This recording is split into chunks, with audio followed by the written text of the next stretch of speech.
E aí pessoal, tudo bem? Meu nome é Marcos Botelho, sou pastor em São Paulo, numa igreja presbiteriana, e aqui a gente toda semana tem lido um capítulo do livro de Atos, estudado, vendo o que o Espírito Santo tem feito através da vida dos apóstolos e agora na vida de Paulo, como tem transformado a vida. E a nossa oração é para que eu e você possamos sair desse estudo transformados pelo Espírito Santo. Eu quero pedir para você, antes da gente entrar no capítulo 23, já estamos lá, tá acabando. Chama seus amigos para participar com a gente, assina o canal, aperte o sininho, curte o vídeo, manda pro WhatsApp, faz tudo aquilo que a gente faz e assim a gente vai estar junto até o final, até o capítulo 28. Vamos entrar no capítulo 23.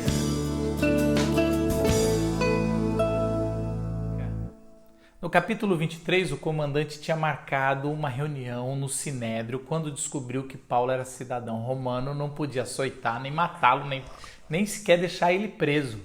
Então, o que ele fez? Marcou uma reunião no Sinédrio e levou Paulo no outro dia lá para dentro do Sinédrio. Lá dentro do Sinédrio, Paulo já abre o discurso falando: meus irmãos, tenho cumprido os mandamentos e a ordem, o que Deus quer para a minha vida, com a consciência limpa até os dias de hoje.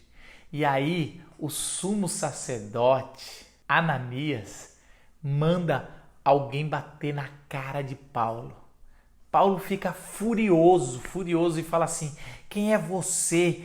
E joga uma maldição para ele: você vai ser castigado por estar fazendo a violência na casa de Deus. Alguém chega para Paulo e fala: como você ousa falar assim com o sumo sacerdote? É o líder de todos os sacerdotes, o representante de Deus.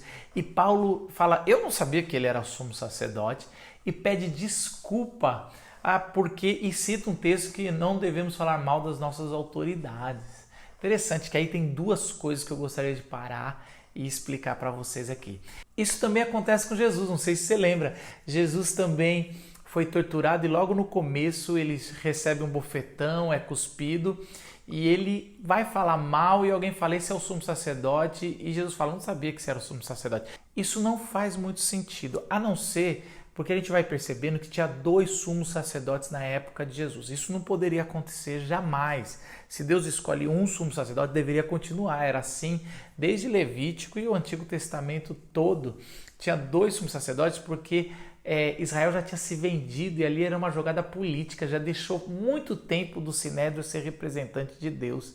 E para mim é um jeito, mas isso é minha interpretação, é um jeito de que Paulo ironicamente fala: mas não sabia que vocês consideravam ele o sumo sacerdote, porque ele não é o sumo sacerdote.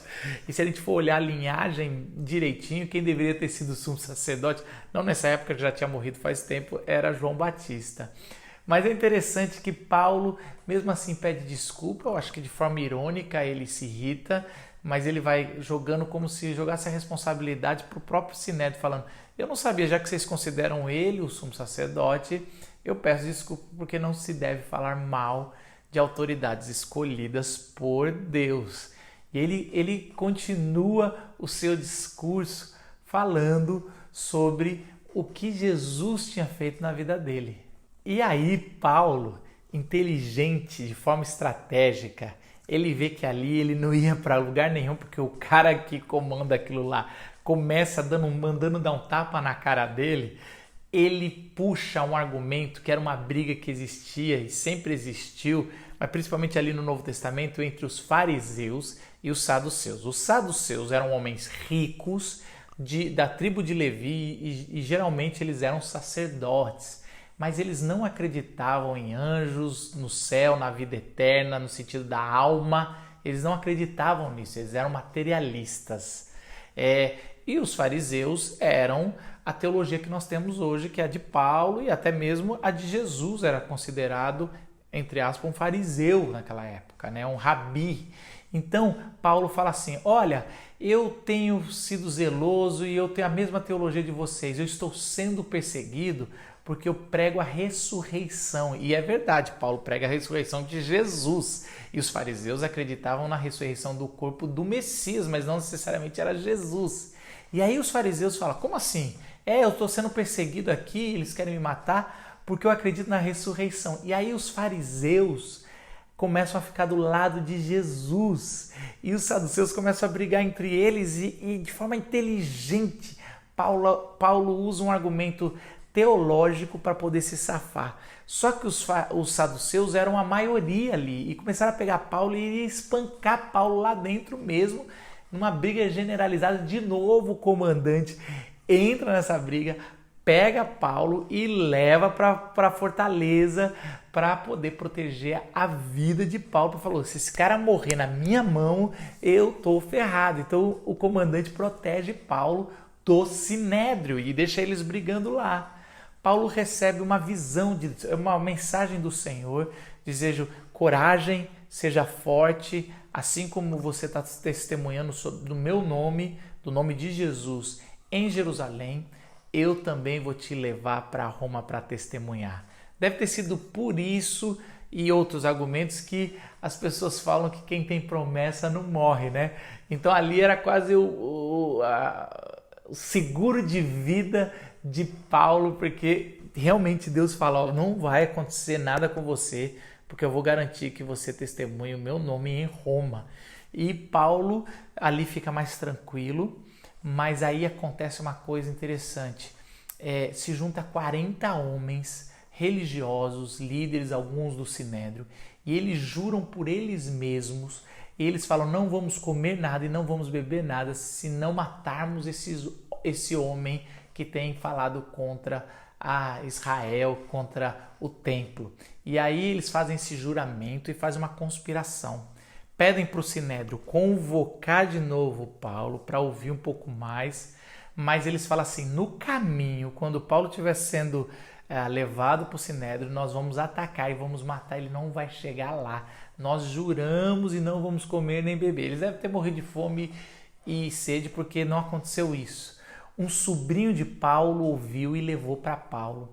E Paulo manda chamar o comandante e fala, comandante, eles estão conspirando contra mim e eles vão atacar amanhã. O comandante, com tanto medo, manda chamar 500 homens. 500, cara, faz gente pra caramba. Era 200 soldados, 200 arqueiros e 70 caras com cavalo. E assim, é um exército, é uma legião, sei lá, a legião era mais, mas era muita gente. E no meio da noite, eles pegam Paulo e levam até o governador. E o comandante escreve uma carta ao governador. E ele escreve uma carta longa contando o caso de Paulo, falando que ele está sendo acusado de crimes religiosos da religião judaica, mas que ele era cidadão romano. E que não cabia àquele comandante fazer o julgamento desse cidadão romano. Já um governador podia, né? Um governador já era um cara que cuidava de muitas províncias, muitas cidades conquistadas, e eles levam Paulo. Félix lê a carta de Paulo e deixa Paulo preso no seu palácio, esperando os acusadores chegarem. Eles iam ainda descobrir o que aconteceu, né, no outro dia, e eles iam até lá para fazer uma acusação formal. E assim acaba o nosso capítulo.